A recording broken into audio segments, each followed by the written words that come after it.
Good morning student. भूगोल की ये हमारी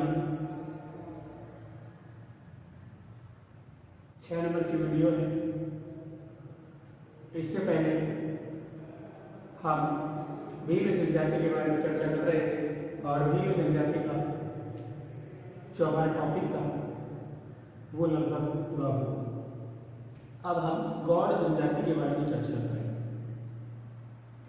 कि गौड़ जनजाति है वो विश्व के किन क्षेत्रों में निवास करती है, क्या क्या इसके आर्थिक क्रियाकलाप है, कैसा समाज है और इनके द्वारा कौन कौन से जो कार्य हैं आर्थिक रूप से किए जाते हैं।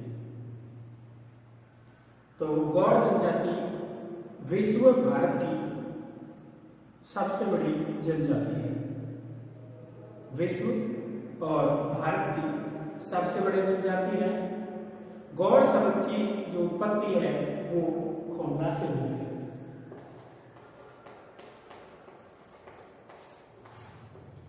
गौड़ शब्द की जो उत्पत्ति है वो खोंडा शब्द से हुई है, जिसका अर्थ पहाड़ी है।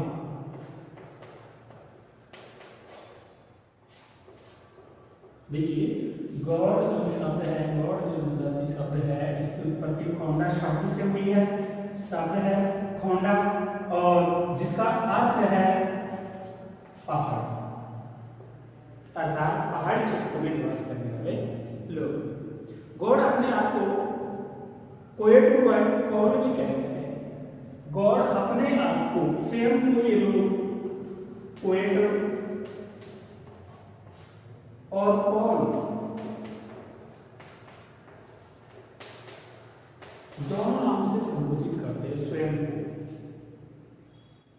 ये प्राचीन राजाओं के वंशज, प्राचीन समय के जो राजा थे उनके वंशज हैं, जिन्होंने 16वीं से और 18वीं शताब्दी तक भारतीय गढ़वाल, देवगढ़, चांदा व खेड़ला साम्राज्य पर शासन किया। गौड़ अपने आप को एक कोएटो कौल से भी संबोधित करते हैं। 16वीं शताब्दी से पूर्व 18वीं शताब्दी तक मुगल और मराठाओं से पहले इनका शासन हुआ करता था। गौड़ जनजाति का मुगल और मराठाओं से पहले शासन हुआ करता था। वर्तमान में इनका निवास दुर्गम पहाड़ी क्षेत्रों में है। वर्तमान समय में ये अपना निवास क्षेत्र दुर्गम जो पहाड़ी क्षेत्र जैसे भील है उनके अनुसार ही या उनके जैसे भील निवास करते हैं उसी प्रकार ये लोग भी पहाड़ी क्षेत्रों में निवास करते हैं। निवास क्षेत्र की वर्तमान में किस क्षेत्र में निवास करते हैं।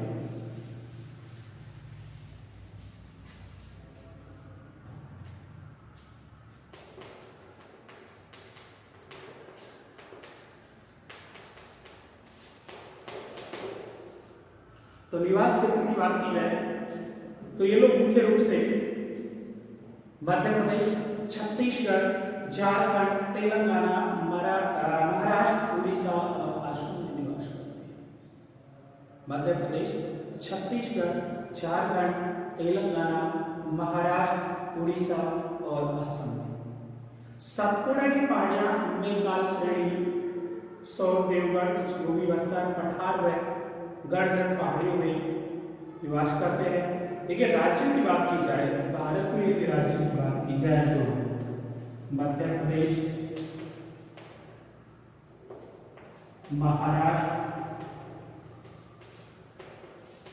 उड़ीसा, तेलंगाना, असम, इन राज्यों में ये मुख्य रूप से निवास करते हैं।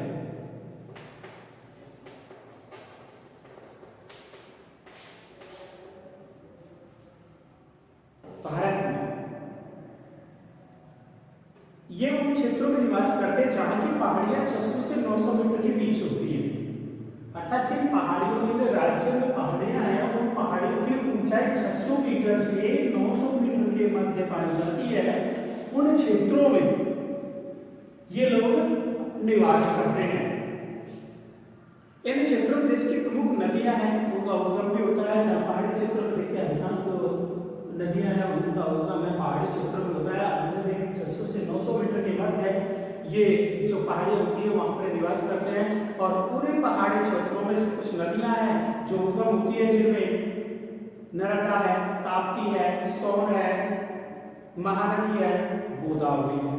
इन्हीं क्षेत्रों में अर्थात और जनजाति जहां निवास करती है उन्हीं क्षेत्रों से ये नदियां हैं, इनका उद्गम होता है। सघन वन पाए जाते हैं इन क्षेत्रों में, अर्थात पहाड़ी क्षेत्र है, पहाड़ी क्षेत्रों में वैसे भी वन कैसे पाए जाते हैं, सघन पाए जाते हैं। और ग्रीष्म काल में तापमान यहाँ का 40 डिग्री सेल्सियस हो जाता है। इन क्षेत्रों का तापमान है 40 डिग्री सेल्सियस ग्रीष्म काल में। केवल गर्मी की बात की गई है, न कि शीतकाल की। तो ग्रीष्म काल में 40 डिग्री सेल्सियस तक तापमान पहुंच जाता है और वर्षा है 120 सेंटीमीटर से और 160 सेंटीमीटर के बीच पाई जाती है। 120 से 160 सेंटीमीटर के बीच वर्षा होती है जहां पर ये जनजाति निवास करती है। आर्थिक क्रियाकलाप, देखिए आर्थिक क्रियाकलाप के अंदर देखा जाए तो मुख्य रूप से ये लोग हैं जो कृषि पर निर्भर हैं।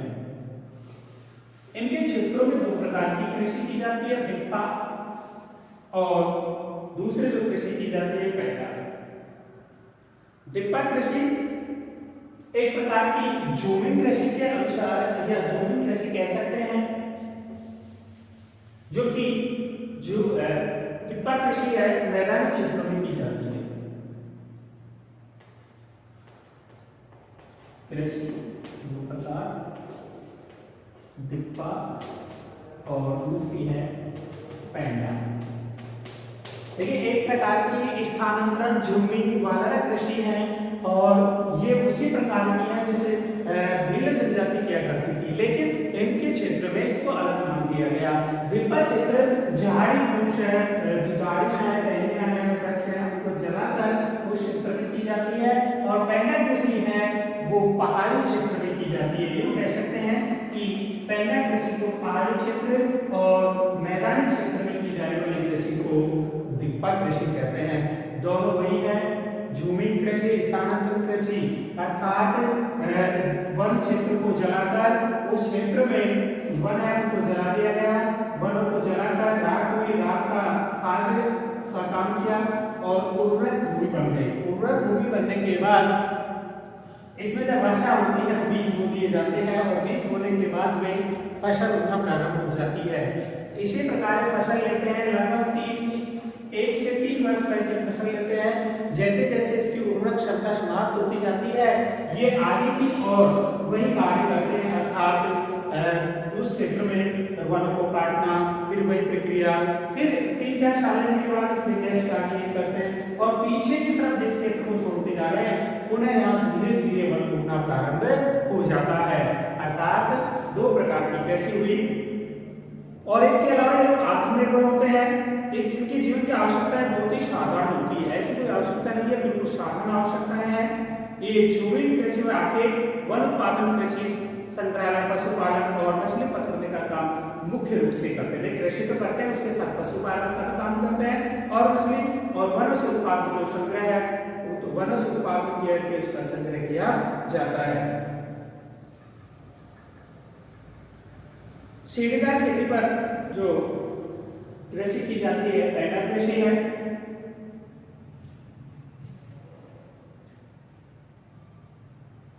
पशुपालन भी किया जाता है। इनमें रावत वर्ग का मुख्य पेशा पशुचारण करना और दूध बेचना है। इनमें एक वर्ग है रावत, उसका जो मुख्य कार्य है वो है पशुपालन और दूध बेचना।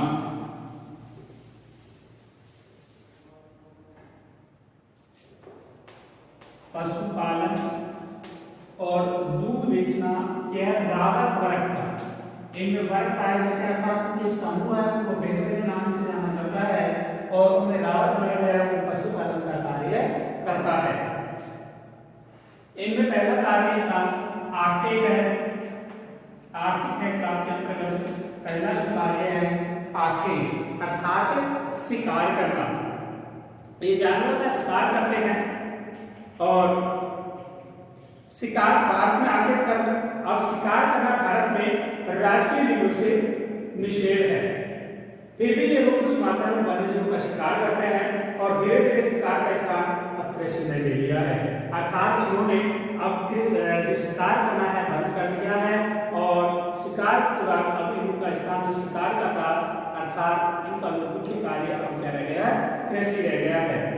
अधिकांश जो गौड़ हैं वो अब कृषक बन गए हैं और जो कृषि में भी स्थानांतरित कृषि है उसने रूप लिया है। भोजन, इनका भोजन क्या है, कैसा भोजन करते हैं। देखिए एस्किमो जनजाति के बारे में जो पढ़ा था तो हमने पढ़ा था कि भोजन के बारे में कि मुख्य रूप से कच्चा मांस खाते हैं। बुशमैन के बारे में पढ़ा तो सर्वभक्षी है, सभी प्रकार का भोजन करते हैं चाहे शाकाहारी हो या मांसाहारी। इसके अलावा नील जनजाति के बारे में पढ़ा तो उनका मुख्य भोजन दीमक, चींटी, शहद, चावल इत्यादि था। वहीं गौड़ जनजाति का जो मुख्य भोजन है या इनका जो भोजन है कोदू और कुटकी जैसे स्थानीय अनाज। इनके क्षेत्र में स्थानीय अनाज बोए जाते हैं। कुछ स्थानीय क्षेत्र के होते हैं, जिन क्षेत्रों में कुछ विशेष प्रकार के अनाज बोए जाते हैं जो उसी क्षेत्र में उत्पादित होते हैं, उनमें गौड़ जनजातियों में उस क्षेत्र में स्थानीय जो अनाज है उनमें कोदू और कुटकी, कोदू और कुटकी दो स्थानीय अनाज हैं, इनका ये अत्यधिक उपयोग करते हैं। सब्जियां घरों में उगाकर जंगलों से प्राप्त करते हैं और उत्सव और त्योहार पर चावल बनाते हैं। देखिए सामान्यतः कोदू और कुटकी का उपयोग करते हैं, लेकिन कुछ त्योहार वगैरह हो, उत्सव हो तो उस पर चावल बनाया जाता है। सब्जी वगैरह है ये अपने घर पर स्थानीय क्षेत्रों में या जंगलों से प्राप्त कर लेते हैं। इसके अलावा महुआ से बनी शराब का यह अत्यधिक उपयोग करते हैं। महुआ से बनी जो शराब है इसका अत्यधिक मात्रा में इनके द्वारा उपयोग किया जाता है।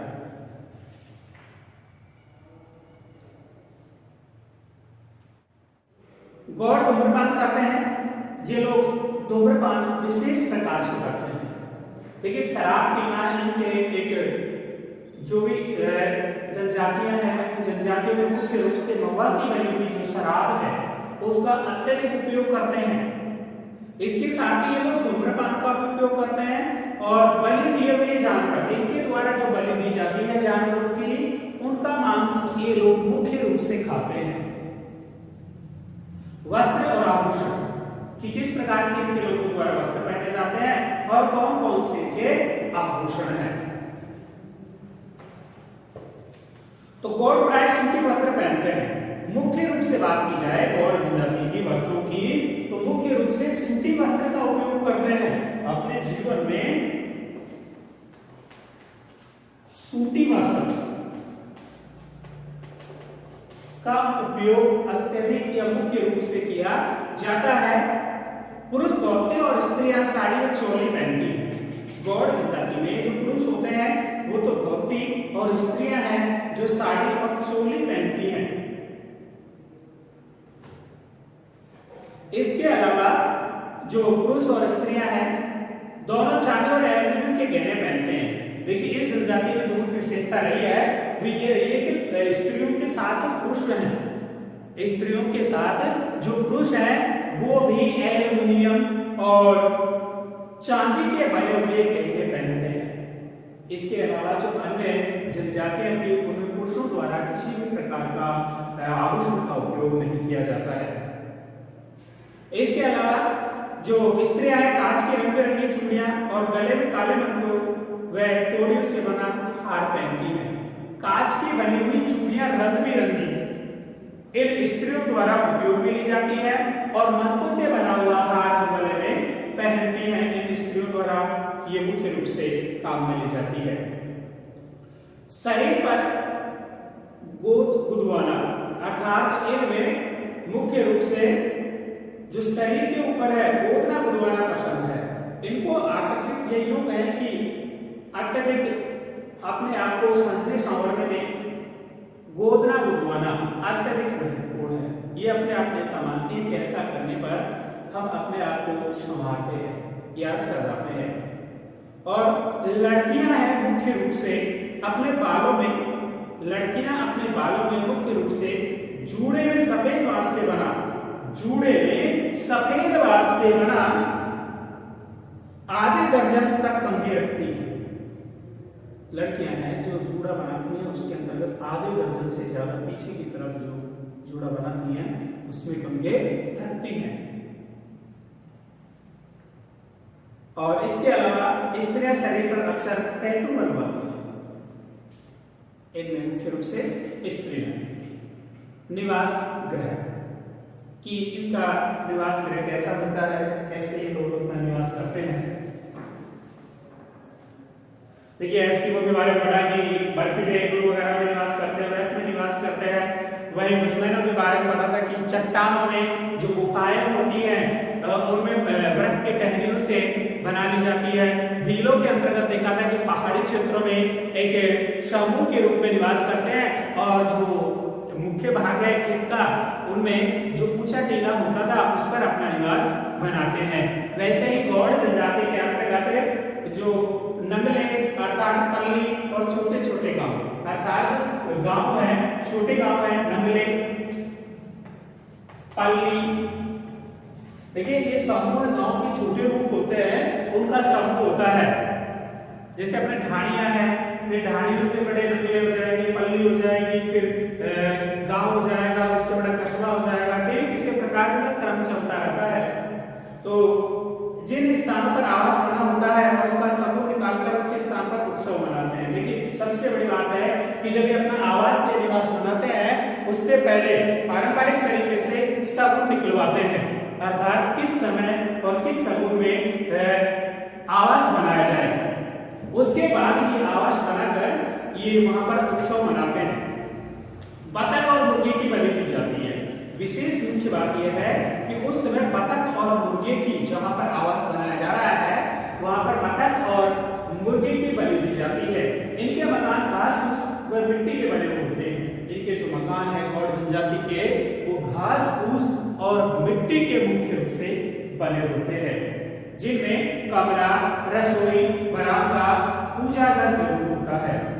रसोई, बरामदा और पूजा घर उनमें मुख्य रूप से पाया जाता है। सभी गौड़ जनजाति के जो निवास होते हैं उनमें मुख्य रूप से चीजें पाई जाती हैं।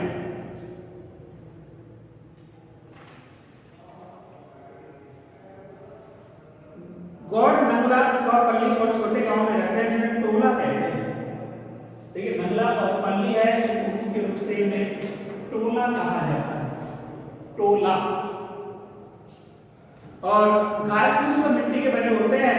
टोला के पास युवक गृह होता है जिन्हें घोटल कहा जाता है। युवक गृह होता है इनके पास जिन्हें घोटल के नाम से संबोधित किया जाता है। आगे है औजार और बर्तन। इन लोगों द्वारा कौन कौन से औजार काम में लिए जाते हैं और कौन कौन से बर्तन। तो गौड़ जनजाति में मुख्य रूप से जो औजार काम में लिए जाते हैं उनमें फावड़ा है, खुरपी है, दराती है, कुल्हाड़ी है और तीर है। इनका मुख्य रूप से वो उपयोग करते हैं। स्थानीय कारीगरों द्वारा बनाए जाते हैं। जिनके औजार हैं ये स्थानीय कारीगरों द्वारा बनाए जाते हैं। स्थानीय कारीगरों में लुहार, फालिया, खुरपी, फावड़ा, दराती, कुल्हाड़ी और तीर की नाव बनाते हैं। लकड़ी का सामान ये स्वयं ही बना देते हैं और घरों में चारपाई और लकड़ी के स्टूल होते हैं। दरिया बैठने और सोने के काम में ली जाती है। तो ये मुख्य रूप से तो खुरपा, फावड़ी और दराती, कुल्हाड़ी, तीर की नाव के द्वारा मुख्य औजार है। समाज और संस्कृति कि कैसा इनका समाज है, कैसे इनमें संस्कृति पाई जाती है। तो देखिए गौड़ समाज पितृसत्तात्मक है। देखिए जितने भी हमने जनजाति पढ़ी है उनके अंतर्गत सभी पितृसत्तात्मक आई है। अर्थात जो घर का मुखिया है वो पिता ही होता है और जो बुजुर्ग है घर का मुखिया बुजुर्ग है जो परिवार में वही मुखिया होता है। सबसे बुजुर्ग पुरुष परिवार का मुखिया होता है। गांव का मुखिया मुखादम व चौकीदार कोतवाल कहलाता है। जो गांव का मुखिया है उसे मुखादम कहा जाता है। गांव का मुखिया मुखादम, गांव के मुखिया को कहा जाता है मुखादम।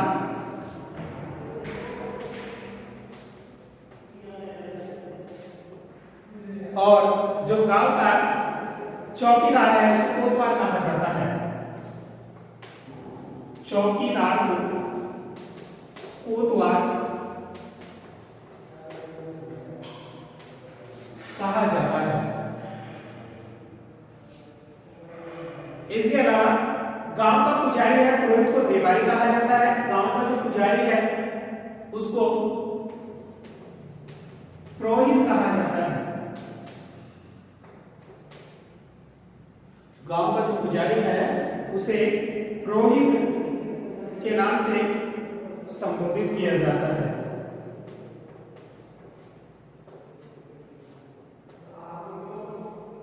देवारी भी कहा जाता है।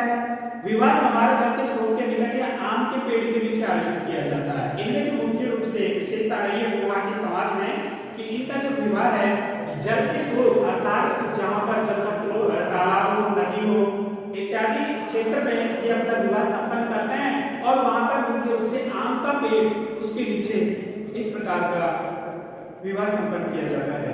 विवाह में किसी प्रकार की बाधा से बचने के लिए, विवाह में किसी भी प्रकार की बाधा आए उससे बचने के लिए ये रामधुनी का आयोजन करते हैं लोग। रामधुनी इन लोगों द्वारा उस समय की जाती है कि विवाह में किसी भी प्रकार की कोई समस्या उत्पन्न न हो।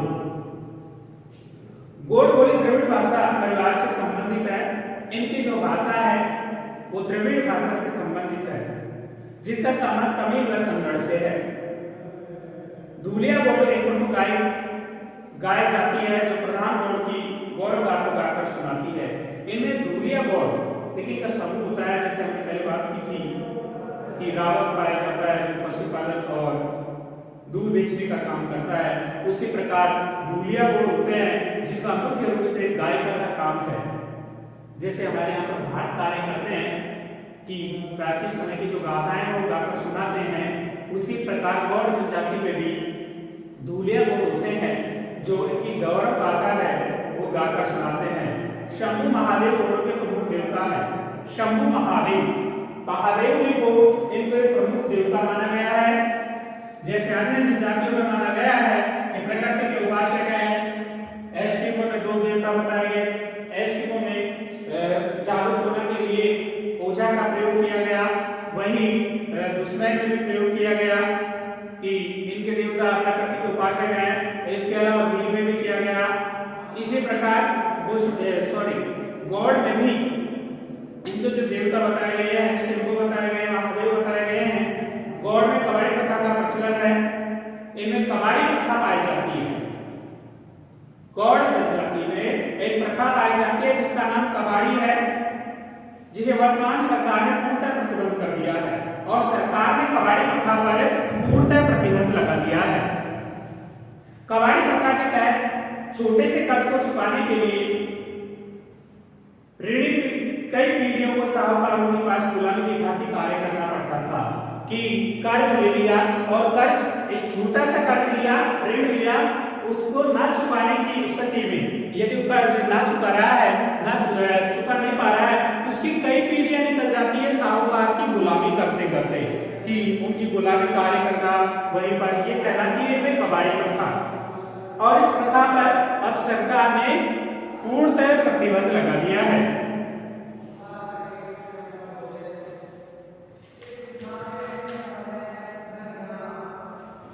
गौड़ जनजाति के लोग नृत्य और गीतों के साथ पर्व उत्सव मनाते हैं। गौड़ पूर्णिमा को चांद रात इकट्ठे होकर, गौड़ लोग हैं जो पूर्णिमा की रात को इकट्ठे होकर गाने और नाचने का आनंद उठाते हैं। ये लोग हैं जो नाचने और गाने का आनंद उठाते हैं इसमें। इसके अलावा स्त्री और पुरुष दोनों साथ में नाचते हैं। दूल्हे गौड़ के मुंह गायिका जाती है और प्रधान मानने की जो मान्यताएं हैं वो इतिहास में गाकर सुनाती है। कथा अनुसार कथा है, उसके अनुसार कहा गया है कि भगवान ने जब जन्म लिया, गौड़ों के भगवान ने जब जन्म लिया तो उनकी मां ने बेसहारा छोड़ दिया था। गौड़ों के भगवान ने जब जन्म लिया था तो उनकी मां ने बेसहारा छोड़ दिया। देवी पार्वती ने उनको सहारा दिया, देवी पार्वती ने उनको सहारा दिया और शिव महादेव ने उनको एक गुफा के अंदर कैद कर दिया। कथा के अनुसार बताया गया है कि गौड़ों के भगवान थे, उनकी मां ने उन्हें सहारा छोड़ दिया और मां पार्वती ने उन्हें सहारा दिया, लेकिन शिव महादेव ने उन्हें गुफा में कैद कर दिया। गौड़ नायक कपाल निगम ने देवी जम्बूबाई की मदद से गुफा से आजाद करवाया। ये 4 समूह गुफा से बाहर निकले और तभी से गौड़ जो जनजाति है 4 समूह के रूप में विभक्त हो गई। तभी से गौड़ जनजाति है 4 भागों में विभाजित हो गई। गौड़ धूमधाम में मुर्गों को आपस में लड़ाकर और मनोरंजन करते हैं। ये लोग है मुर्गों की लड़ाई आपस में कराकर मनोरंजन करते हैं। शीतला माता और छोटी माता की पूजा अर्चना करते हैं। भेड़ बकरी की बलि देते हैं। जादू टोनों का इनमें प्रचलन है और प्राकृतिक पूजक विश्वासक है। भगवान वन प्राकृतिक पूजा का विश्वास किया और भगवान में निवास करते हैं। गौड़ लोग काली दंतेश्वर और बड़ा देव नर की नर बलि देते हैं। ये लोग मृत शरीर को जलाकर दफनाते हैं और ये मानते हैं कि आत्मा अजर और अमर है। आधुनिक संस्कृति से संपर्क, शिक्षा का स्तर बढ़ने लगा है इनका। लोग घराना और उद्योगों में कार्य करने लगे हैं। अब धीरे धीरे इनका संपर्क है आधुनिक लोगों से होने लगा है, जिसके फलस्वरूप इनमें शिक्षा का स्तर बढ़ने लगा है। लेकिन प्रारंभ में लोग करते थे क्या? शिकार। प्रारंभ में ये लोग करते थे शिकार। शिकार के बाद में करने लगे क्या? कृषि। और कृषि से इन लोगों का जो व्यापार वगैरह होने लगा। आधुनिक लोगों के संपर्क में, अन्य संस्कृति के संपर्क में आने लगे और संपर्क में आने के कारण इनका जो शिक्षा का स्तर है वो बढ़ने लगा। और शिक्षा का स्तर बढ़ने से इसके साथ ही उद्योगों में भी कार्य करने लगे। एक खाना वगैरह में कार्य करने लगे हैं और इन्हीं के नजदीक में बस्तियां बसने लगी हैं। और जहां पर उद्योग धंधे स्थापित हैं उन्हीं के आसपास इनकी जो बस्तियां हैं वो बसने लगी हैं। और जीवन शैली में भी, अर्थात इनकी जो जीवन शैली है उसमें भी तेजी से परिवर्तन आया है। सरकार ने दास्ता का प्रतीक जो कबाड़ी प्रथा थी उस पर पूर्णतः प्रतिबंध लगा दिया गया है और साहूकारों को गुलामी की बाकी कार्य करना पड़ता था, उस पर पूर्णतः क्या हो गया है? प्रतिबंध हो गया है। शिक्षा के स्तर बढ़ने से गौड़ अनुसूचित जनजाति में शामिल हो गए हैं और इन्हीं सरकार में कई प्रकार की अब सुविधाओं के लाभ मिल रहे हैं। इसी के साथ आज की जो गौड़ जनजाति है वो समाप्त होती है। दोनों चैप्टरों के जो क्वेश्चन आंसर हैं हम नेक्स्ट वीडियो में कंप्लीट करवाएंगे। धन्यवाद।